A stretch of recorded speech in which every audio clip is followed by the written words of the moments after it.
Todos los que vamos contando años a lo largo de nuestras vidas, vamos pasando por un momento donde nos vamos queriendo poner independientes. Todavía somos chiquitos y ya le decimos a nuestros padres que nos dejen solos, que podemos. Y vamos haciendo algunos líos y esos líos de alguna manera nos van ayudando a que podamos acumular un poco más de experiencia. La experiencia en sí, en el ser humano, está basada en errores. Algunos, en busca de la experiencia, solemos cometer más errores de los que tendríamos que cometer.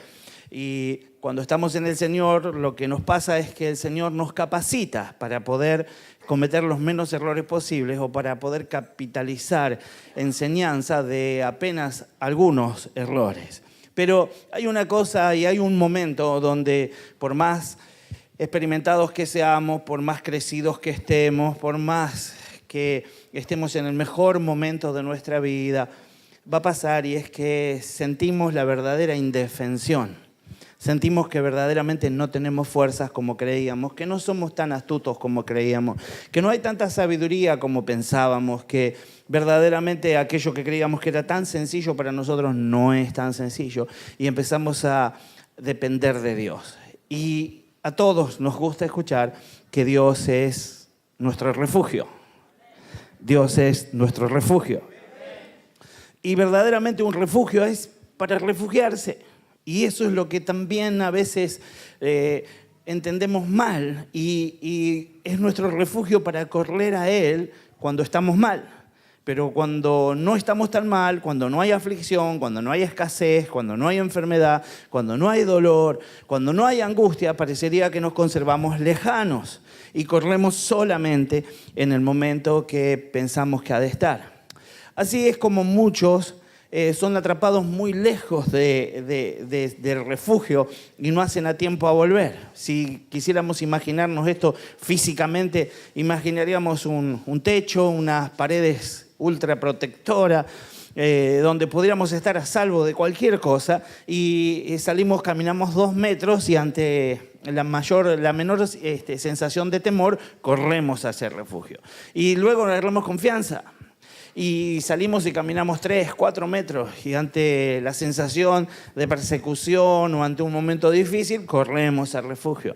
Pero algún día caminamos 10 metros y otro día nos alejamos más. Y así vamos tomando. Yo estos metros los traduzco en distancia, y en lo espiritual la distancia tiene que ver con el tiempo, no con medidas. Y entonces vemos que muchas veces nos apartamos de su presencia, nos apartamos de orar, nos apartamos de leer la palabra de Dios, nos apartamos de esas dulces conversaciones entre 2 hermanos redimidos, entre 2 personas compradas por la sangre de Cristo, que tienen que ver con un único tema, y empezamos a conversar de otras cosas, y empezamos a conversar de un hermano que es mucho más pecador que nosotros, empezamos a hablar de un hermano que no está haciendo las cosas bien, y empezamos a hablar con cierta fuerza y ocupando entonces un lugar primordial, la queja, la crítica y todo lo que después va a sumar como estorbo en mi relación con Dios. Y todo eso es caminar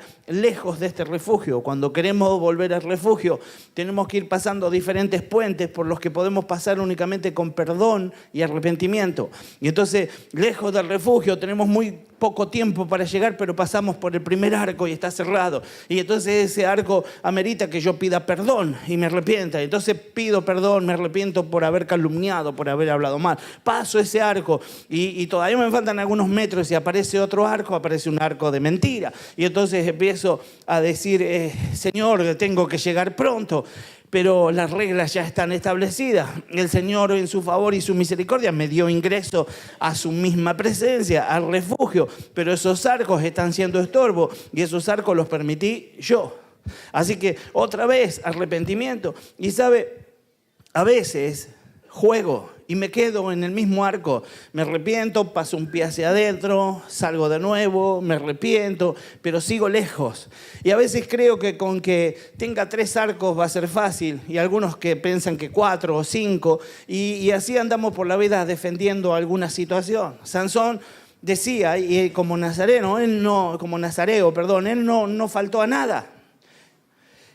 mejor dicho, faltó a todo, no faltó específicamente a su corte de cabello. Entonces él se agarraba de esto, él se sostenía en que por lo menos no me corté el cabello. De alguna manera yo me imagino a él diciendo, yo no tengo que ser dado al vino, pero tomo vino en las fiestas, total.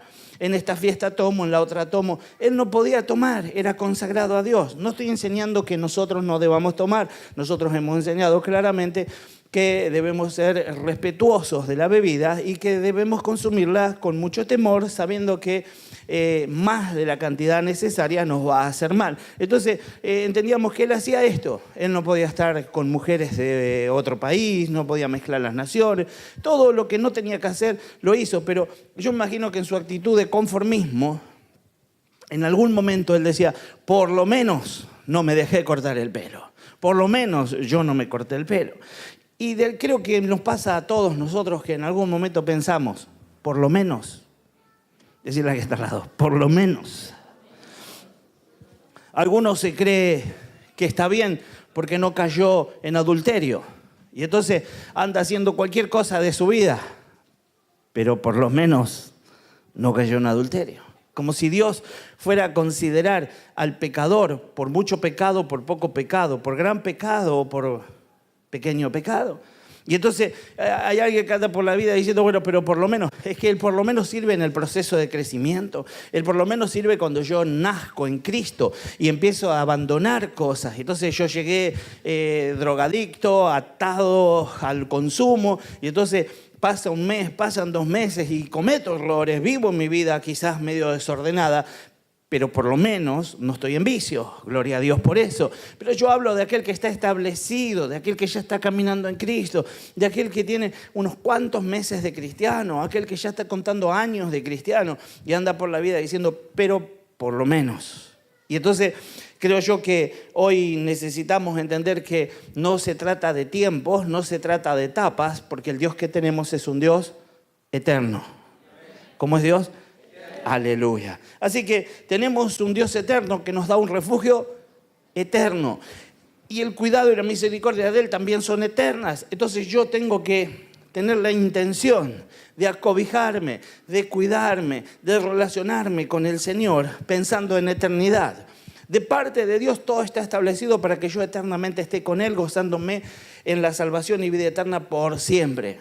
De parte mía, estoy condicionado a la obediencia, estoy condicionado a la fidelidad, estoy condicionado a todo lo que tiene que ver con mi relación con el Señor.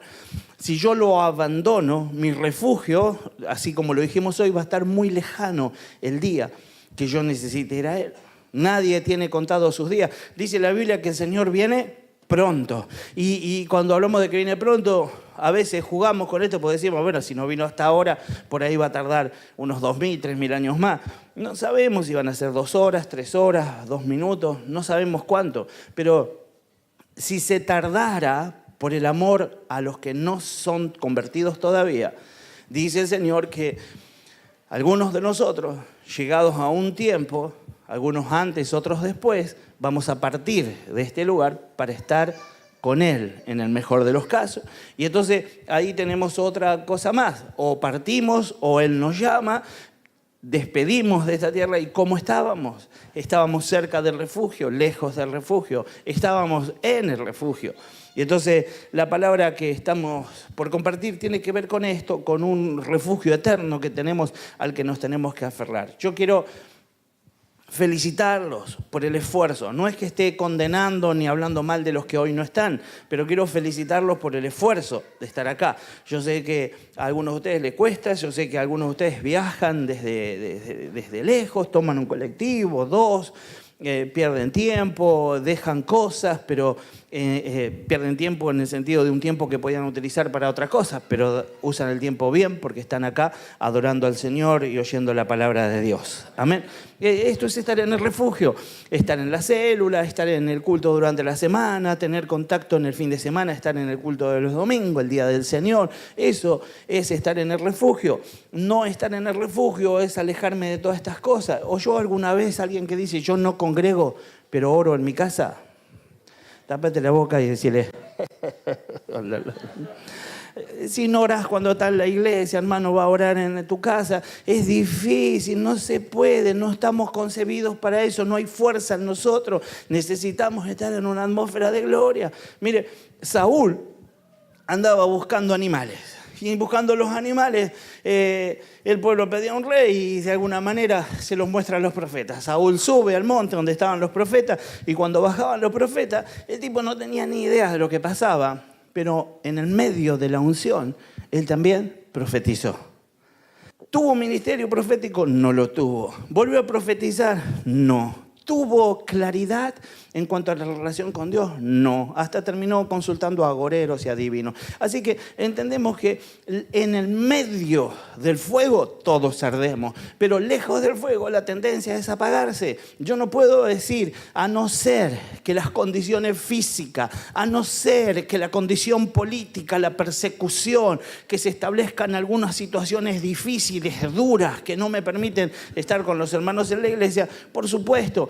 De esa manera el Espíritu Santo me ministra extra y guarda mi corazón. Hay hermanos que están en medio de musulmanes y tienen sus cultos para Dios encerrados, ocultos, y ahí adoran al Señor, baja el Espíritu Santo, se encienden, son una llama espiritual. Pero esto es porque el Señor les permite esta relación y los visita y los alcanza con gracia, porque no pueden hacerlo, pero el Señor desde el principio estableció la iglesia. Poco tiempo después de lo que festejábamos el día domingo, que era el recordar el día de Pentecostés, la iglesia comenzó a crecer de a miles y empezaron a aparecer iglesias en diferentes ciudades. Y en cada una de esas ciudades había casas, había lugares donde los hermanos se reunían y donde estaban juntos y aprendían la palabra. Y disertaba a alguien sobre la palabra y los demás oían y aprendían y sabían que esa palabra era para ponerla por obra, pero también para enseñarles a otro la palabra, y así la palabra corrió hasta el punto de que casi todo el mundo de ese tiempo fue alcanzado. Así que ese es el proyecto de Dios. Yo tengo que estar pensando siempre que necesito estar en el refugio. ¿Dónde tengo que estar? Aleluya. Mire, Deuteronomio 33, versículo 26, dice así: no hay como el Dios de Jesurún.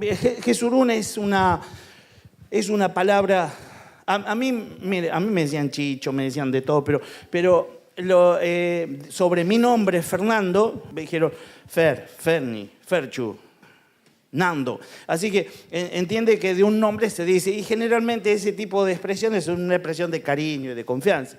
De alguna manera se le está hablando a Jerusalén, y la expresión es justamente esta, una expresión de cariño a Jerusalén, cuando la Biblia dice Jesurún. Amén. Así que dice, no hay como el Dios, es como un mimo, decirle al que está al lado así, Jesurún. Ahí está. Es como un mimo, es como manifestación de cariño, de afecto. Entonces dice, no hay como el Dios de Jesurún. Escuche ahora, quien cabalga sobre los cielos para tu ayuda y sobre las nubes con su grandeza. Decirle al que está al lado, cualquiera te ayuda a vos, ¿eh? El más grande de todos está cabalgando por el cielo y está en mi favor, está pensando en mí. Mire lo que dice la palabra, el eterno Dios. ¿Cómo es Dios? Eterno. Y dice, el eterno Dios es tu refugio. ¿Qué es el eterno Dios mío? Mi refugio. Y ahora dice, y acá abajo los brazos eternos, Él echó de delante de ti al enemigo y dijo, destruye. ¿Qué hace el Señor por mí? Pelea la batalla. Decirle al que está al lado, le chaflía al enemigo. Aleluya. Así que lo que hace el Señor es me abre paso. ¿Saben? Los que se oponen, los que se levantan, los que me quieren frenar. Cuando yo estoy en el refugio, tienen que salir porque el Señor los quita del medio y me abre paso a mí. Amén. Pero cuando estoy en el refugio, entonces dice, los echó delante de ti al enemigo y dijo, destruye. 28. E Israel habitará confiado La fuente de Jacob habitará sola en tierra de grano y de vino. También sus cielos destilarán rocío. Decirle al que está al lado, viene la abundancia. Decirle ahora, miralo así de costado, decirle, ¿qué me importa la inflación? Decirle, ¿qué me importa la inflación? Yo voy a estar bendecido igual. Amén. Medio amén. Aleluya. Es que eso es lo que hace el Señor. Bendice. El Señor nos sabe dar abundancia cuando todo está próspero y nos sabe dar abundancia cuando hay escasez. Siempre el Señor para sus mimosos, para los Jerusón, tiene abundancia. Aleluya. Mire, algunas de las cosas que pasa cuando nosotros estamos en el refugio. Lo que vamos a ir recibiendo en un refugio eterno son cosas eternas. Decir a que está al lado, todo lo que viene es eterno. Primera de Pedro 5:10 dice que fuimos llamados a esto de la eternidad. Dice que fuimos llamados a convivir, a cohabitar con Dios en esa gloria eterna. Mire, lo dice así. Mas el Dios de toda gracia, que nos llamó a su gloria eterna en Jesucristo, después que hayáis padecido un poco de tiempo, Él mismo os perfeccione, afirme, fortalezca y establezca. Y aprendemos ahí 2 o 3 cositas rápido para poder seguir con los otros puntos. Lo primero que entendemos que nuestro Dios es un Dios de toda. Aleluya. Así que tenemos un Dios de toda gracia. Gracia, en este sentido, es un Dios que está dispuesto a dar sin medida y sin precio. No está cuestionando si vos te lo mereces. Eso es lo más glorioso, eso es lo más hermoso que le pasó al ser humano, que Dios no cuestiona si yo me lo merezco, simplemente me lo da. Si hubiese sido por lo que yo merezco, no tendría absolutamente nada de parte de Dios, porque no somos merecedores de nada, sino de castigo por la desobediencia que hay en nosotros. Pero el Dios de toda gracia, cuando estamos en su refugio, tiene pensado gloria eterna para nosotros. Amén. Así que nos llamó a cohabitar en esa gloria eterna, y así dice que Él nos llamó a su gloria eterna. Así que yo no usurpé, no me metí de guapo, no fui sin que me invitaran. Dios me llamó. Vos no estás acá porque alguien te obligó. Vos no estás acá porque te trajeron a los empujones. Vos estás acá porque Dios te llamó. Decirle al que está al lado, Dios me llamó. Dice, después de que hayas padecido un poco de tiempo, Él mismo, porque cuando habla de padecimiento, en este caso no es que la vas a pasar mal ni vas a sufrir, sino que llega un momento donde tu carne, donde tu lado carnal se va a tener que sujetar al espíritu. Y en esto, por supuesto, que va a haber una pequeña lucha. Pero en esa lucha vas a salir ganando. Vas a salir ganando. Porque el Señor tiene planes para vos, y cuando vos estás en esa presencia, primero, el Señor te perfecciona. Decirle que esta la vas a quedar perfecto. Lo próximo que hace el Señor es te afirma. Vos no vas a andar dudando, no vas a decir, no sé, qué sé yo, si Jesús, Buda, no.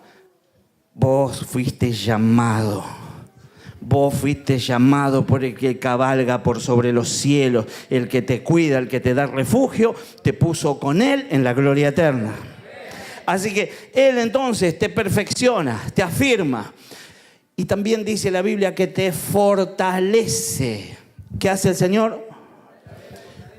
Y te establece. Cada vez te va a costar menos permanecer en la gloria eterna, porque el Señor se encarga de establecerte. ¿Sabe? Algunos de nosotros empezamos a venir a la iglesia, estamos prendidos fuego y mal dicho entre los cristianos, a veces se dice, este es el primer amor. Yo escuché decir, pero con dolor, escuché decir, ya se le va a pasar.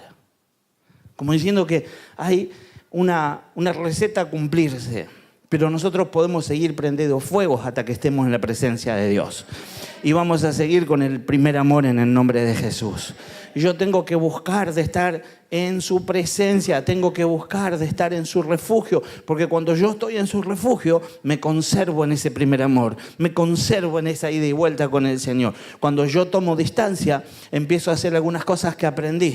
Las cosas que yo aprendí son las cosas que de alguna manera yo recibí por la tradición. Y todo lo que yo recibí por la tradición y hago es religión. Porque a veces nosotros cuestionamos a los religiosos. Y a veces somos religiosos dentro de las filas de la iglesia de Jesucristo. Venimos y cantamos como hay que cantar. Nos vestimos como hay que vestirse. Levantamos la mano como hay que levantarla. Aplaudimos como hay que aplaudir. Pero no lo hacemos de puro gozo. No lo hacemos con todo nuestro corazón. No lo hacemos como alguien que está de fiesta. Porque está guardado en ese lugar de refugio que el Señor nos preparó. Así que lo que vamos a estar pidiéndole a Dios en esta noche seguramente va a ser esto, dándole gracias por habernos llamado a esta gloria eterna, dándole gracias porque Él es el que nos da refugio y dispuestos a que el Señor haga su perfecta obra en nosotros. ¿Sabe? Si yo me voy y vengo no termina nunca la primera parte, siempre me estoy perfeccionando y alguien que está siendo perfeccionado, ¿qué es? Imperfecto. Siempre sos imperfecto. Ahora, el que está pasando por lo de perfeccionado en ese hábitat, en ese lugar, y ya empieza a ser tratado por el Señor ya te empieza a afirmar, ya ahí ya no hay más dudas, el Señor te fortalece en tus debilidades y el Señor te establece, estás listo para estar habitando en esa gloria eterna. Amén.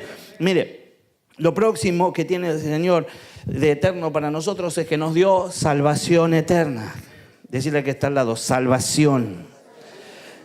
Hebreos 5, versículo 9. Y habiendo sido perfeccionado, vino a ser autor de eterna salvación para todos los que le obedecen. Así que todo aquel que le obedece a Dios, porque a veces escuchó usted hablar de salvo siempre salvo, usted escuchó hablar, yo fui una vez a la iglesia, yo no voy, pero mando el diezmo. Otro dice, yo no voy nunca, pero en mi casa oro que da miedo. Y ¿sabe? Si no estás en el refugio eterno, no tenés las cosas eternas. Así que estando en el refugio eterno, tenés la salvación eterna. Esa eternidad que el Señor ha preparado para vos, pero en el refugio se anda en obediencia. Pero la obediencia no es un castigo, la obediencia es un placer. Obedecerle a Dios es lo mejor que te puede pasar. Si uno pudiera ver nuestra vida desde las alturas y pudiera ver que vamos caminando rumbo a un precipicio, y entonces aparece un cartelito que dice a la izquierda, y el que obedece dice qué bueno, a la izquierda, y sabe que cada vez que obedece se salvó de la muerte. Cada vez que nosotros le obedecemos a Dios nos salvamos de la muerte. Decirle al que está al lado, te salvaste de la muerte. Porque los caminos de este mundo tienen como fin la muerte para nosotros, pero Dios nos convoca a ser obedientes para darnos vida y vida eterna. Así que tenemos salvación eterna. También tenemos propósito. Decirle que está al lado, yo estoy para algo en esta vida.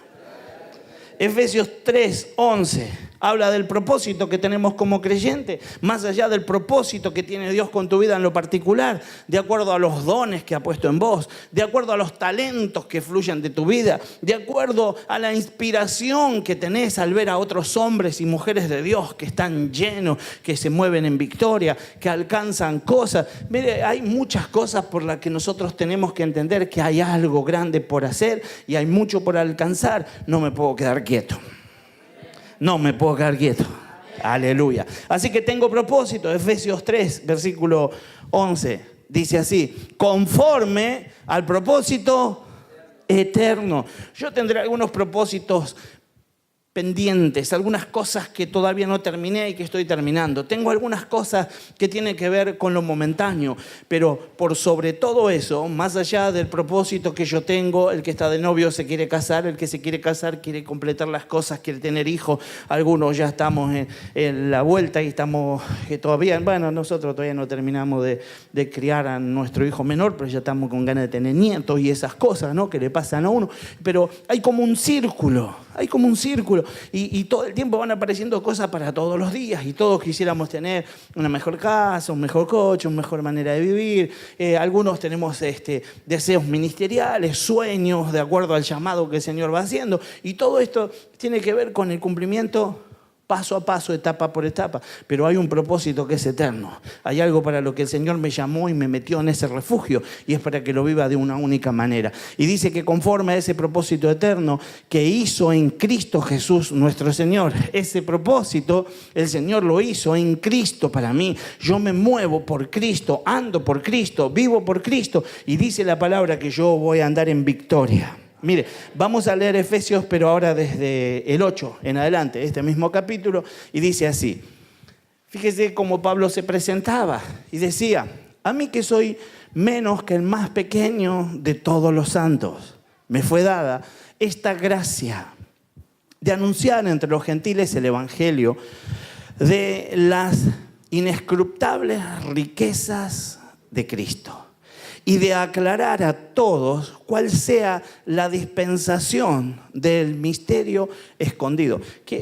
Inescrutable es algo que es insondable, que no se puede investigar de tan profundo que es. Y por ahí la palabra se nos escapa un poco. Y luego dice, y de aclarar cuál sea la dispensación. La dispensación son aquellas franjas de tiempo que se establece para estudiar el cumplimiento de la palabra, o que se establece para ver el movimiento de Dios en cada etapa. Así que en esa dispensación es donde nos puso el Señor, y dice así: para aclarar a todos. ¿Para qué estamos? Para aclarar a todos cuál sea la dispensación del misterio escondido desde los siglos en Dios, que creó todas las cosas, para que la multiforme sabiduría de Dios sea ahora dada a conocer. ¿Por medio de quién? De la iglesia, a los principados y potestades en los lugares celestiales. No está diciendo la palabra que yo tengo que ir a predicarle a los demonios. Lo que está diciendo la palabra es que yo tengo que ir a predicarles a aquellos que están cautivos de la mentira, cautivos de los espíritus inmundos. Y cuando yo predique en el nombre de Jesús, ellos van a retroceder y la gente va a ser libre para la gloria de Dios. Aleluya. Así que entiendo entonces que también, estando en este refugio, tengo también un propósito, y como el refugio es eterno, mi propósito también es eterno. Cuando yo tengo un propósito eterno, los propósitos temporales tienen que pasar a segundo lugar. Primero está el propósito eterno. Decirle que está al lado. Primero está el propósito eterno. Mi propósito temporal es tener una empresa, gloria a Dios. Mi propósito temporal es terminar una carrera y ser un gran profesional, gloria a Dios. Pero mi propósito eterno nunca debe dejar de ser cumplido, y Dios me ha capacitado por el poder de Jesucristo para que yo sea un profesional y cumpla con mi propósito eterno, para que tenga una empresa y cumpla con mi propósito eterno. No tengo excusas para no cumplir con el propósito eterno de Dios. Así que, estando en este refugio, gustando de las cosas eternas, también entiendo que he sido redimido. Decirle que está al lado: fuiste redimido. Esto es que alguien pagó por vos, que alguien te sacó de la situación en que estabas, que había algo que no te permitía. Es como que pagaron, la mayoría me va a entender, la fianza por ustedes. Y ahora estás manejando una libertad que vos ni siquiera podías haber gustado por tus propias fuerzas. Ni siquiera hubieses tenido lo necesario para pagar la fianza. Sin embargo, alguien vino y pagó por vos. Hebreos 9, versículo 12, dice así: y no por sangre de machos cabríos, ni de becerros, sino por su propia sangre, entró una vez para siempre en el lugar santísimo, habiendo obtenido eterna redención. ¿Sabe?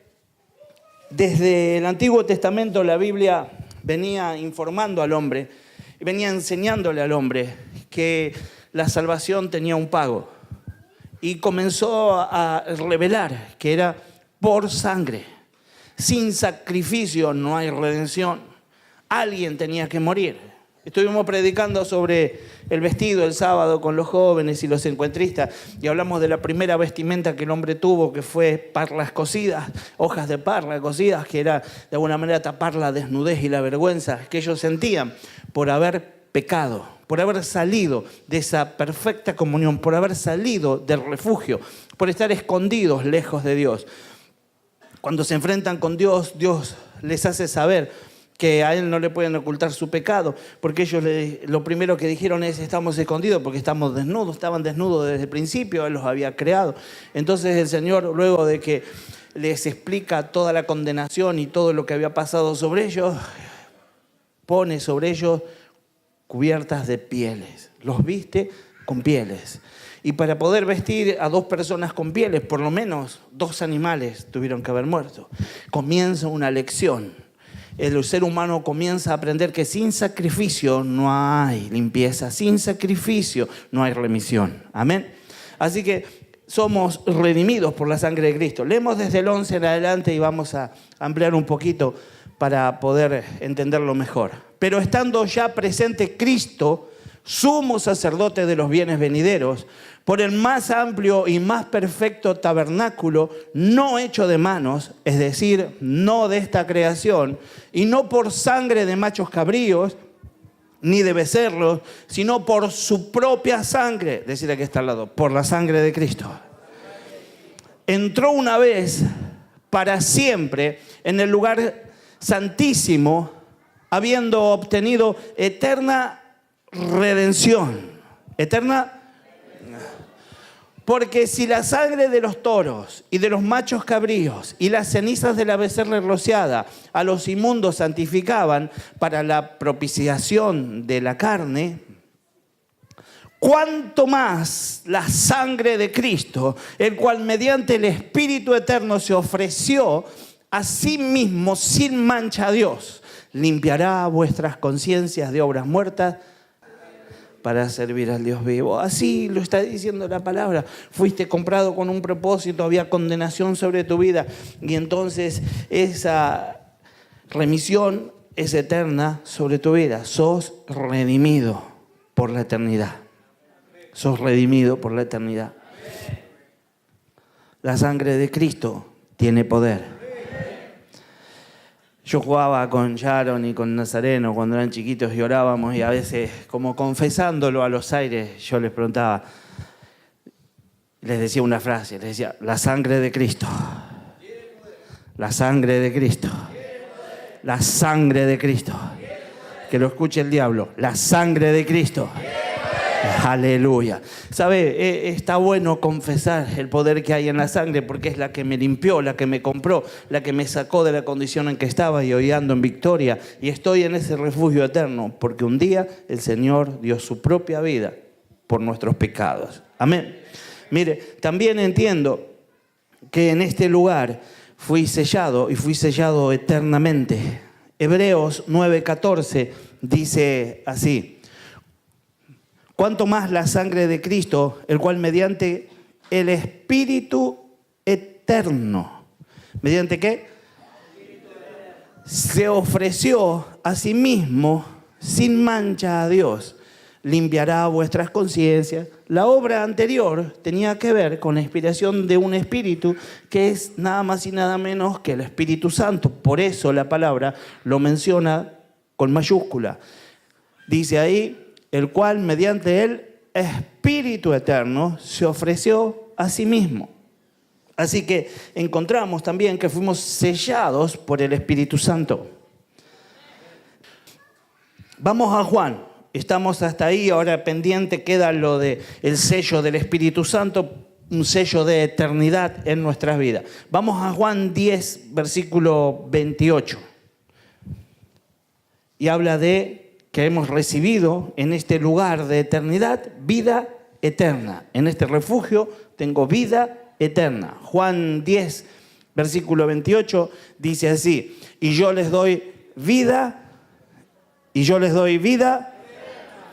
y no perecerán jamás, ni nadie las arrebatará de mi mano.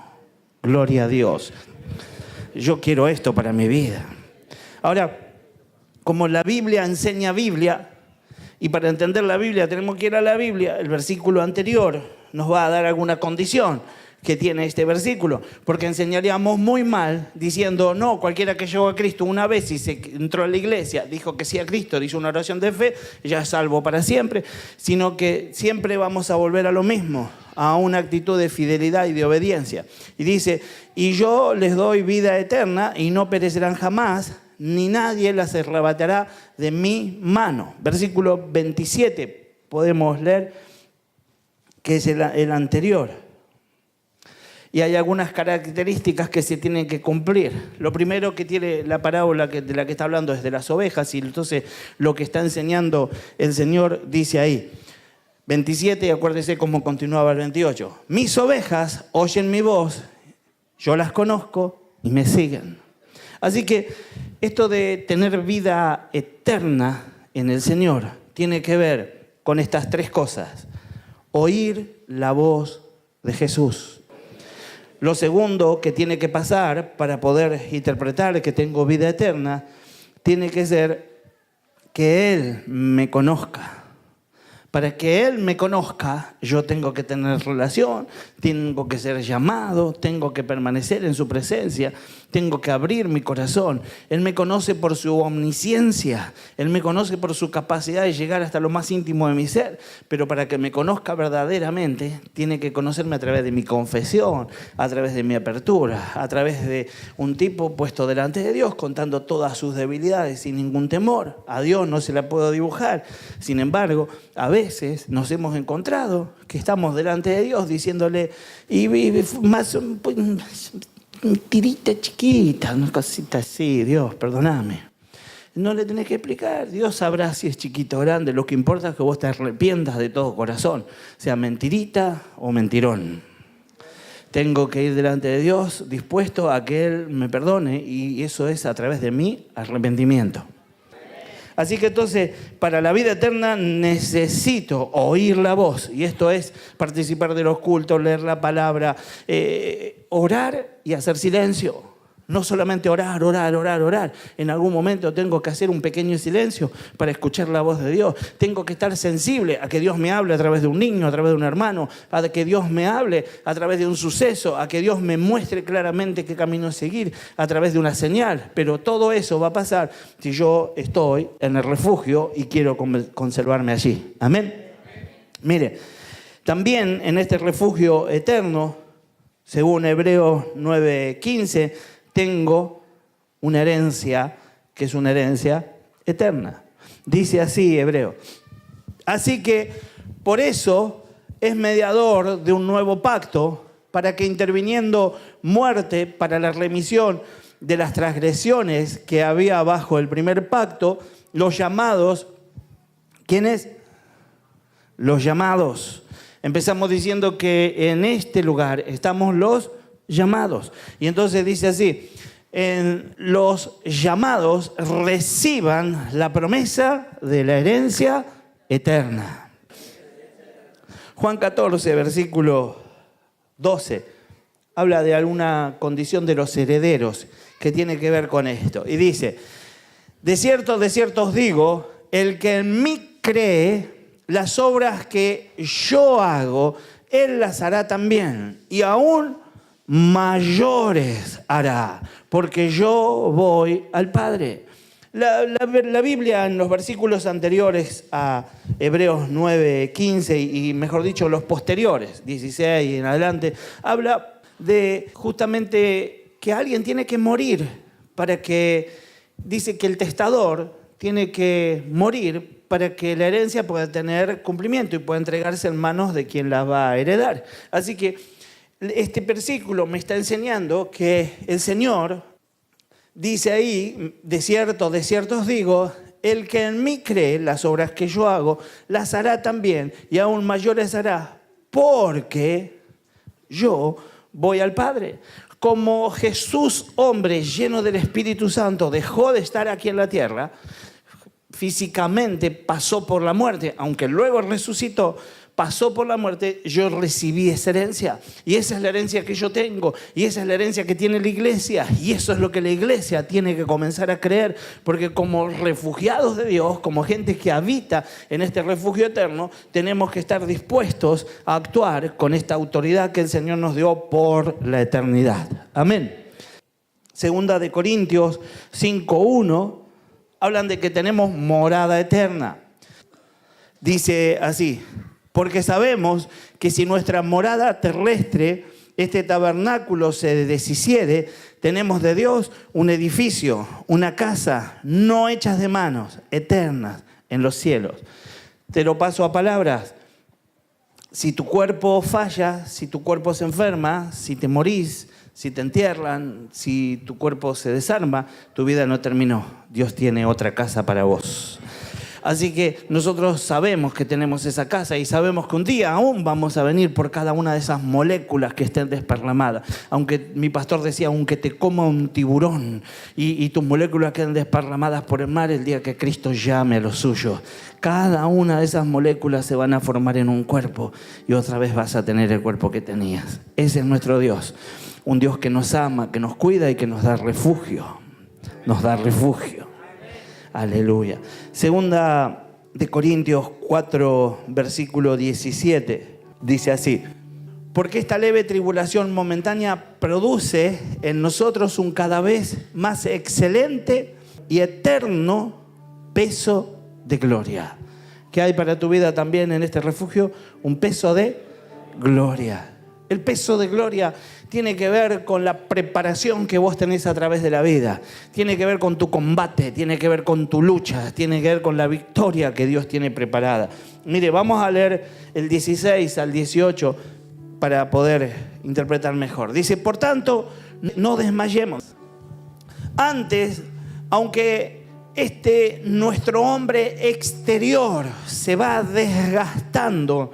¿Cuántos se dieron cuenta ya que el hombre exterior se va desgastando? Duele acá, te no tiran un poco así. Se va desgastando. Y dice: por tanto, no desmayéis antes, aunque nuestro hombre exterior se va desgastando, el interior, no obstante, se renueva día en día. Permanece en el refugio. Tu hombre interior cada día está más fuerte. Si alguien te pregunta cómo andás por afuera, no sé, pero por adentro cada día mejor. Entonces dice luego que las cosas por fuera pueden andar mal. Quizás alguna cosa no te cierran, por ahí discutís con alguien, por ahí tu carácter te jugó una mala pasada, por ahí estás acomodando algunas cosas, por ahí en tu familia parecería que tenés todo acomodadito y otra vez se cae allá y tenés que acomodar de nuevo. Y esa es la leve tribulación, pero todo eso nos prepara. Todo eso nos da la experiencia necesaria, nos capacita.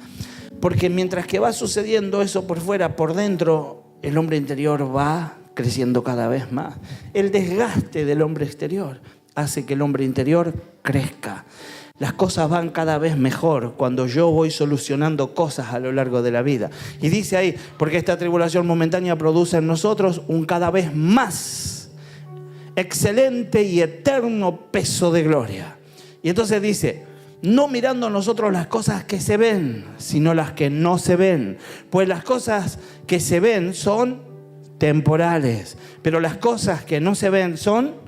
En este refugio tenemos que mirar esto, todo lo demás el Señor sabe añadirlo, todo lo demás el Señor sabe colocarlo de la manera y la medida que va a ser de bendición para nosotros. Amén. Por último, y ya finalizando, quiero decirte que en este refugio decíamos que tenemos a alguien que está a nuestro cuidado, que cabalga los cielos, que está atento para favorecernos y bendecirnos. Y ese es nuestro Rey, y nuestro Rey es eterno. Primera de Timoteo 1:7 dice así: por tanto, al Rey de los siglos, un Rey de los siglos es equivalente a un Rey eterno.